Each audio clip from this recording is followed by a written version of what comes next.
Alright, so in the disadvantage, they say that attacking Syria, the cost of war is just mounting in the lives and death that they claim to have to lead from this attack.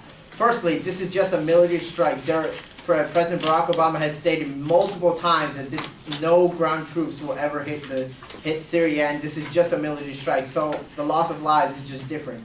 And as far as the cost is concerned,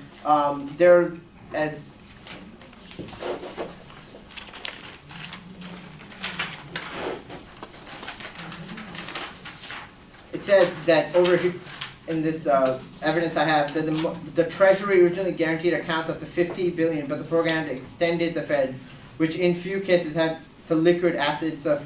So the Treasury here shows that its spending is multiple times bigger than what the spending cost of this war would be. This is a limited strike which sends a message that helps us regain our position in this in the war against weapons of mass destruction. They say in the negative says that 1,400 people dying is not enough death. But what they refuse to mention is how these people died. These people died using chemical weapons, something that is so inhumane.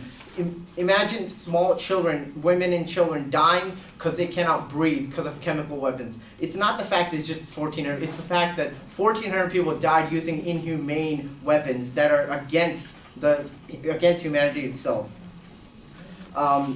And my opponent says North Korea is irrational. This does not. Well, how do you combat irrational people? By doing irrational things. You have to attack them to send them a clear message. You have to attack Syria to send a clear message that the U.S. is ready to stand up against such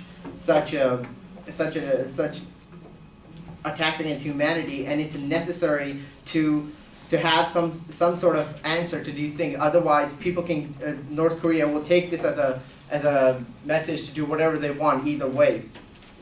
In the disadvantage, they say it's a bigger security risk to the U.S. using retaliatory. Well, the strike attacks all the chemical weapons depots and stuff. So not attacking them, leaving those chemical weapons just in their possession, is in fact a much bigger security risk because they can use if they've used them once, they can use them again.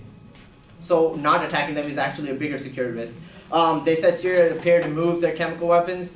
They argued that this is for the inspection, to get ready for the inspection. There's no proof that this is for the inspection. This could be just to hide some stockpiles so they could use it again, and this diplomatic solution can be thrown out the window. You know, the diplomatic solution, it can easily be thrown out the window when somebody decides to attack. So I don't think the diplomatic solution is concrete enough that justifies that Syria is completely going to stop their use of chemicals, because as if now all the chemical weapons are still in their possession.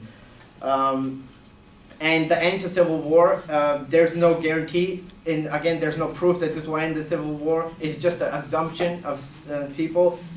The civil war is much beyond this. It has been going on for much longer. So there's no real concrete evidence that says this will be end to the civil war. Hence, I ask you to vote affirmative. Excellent.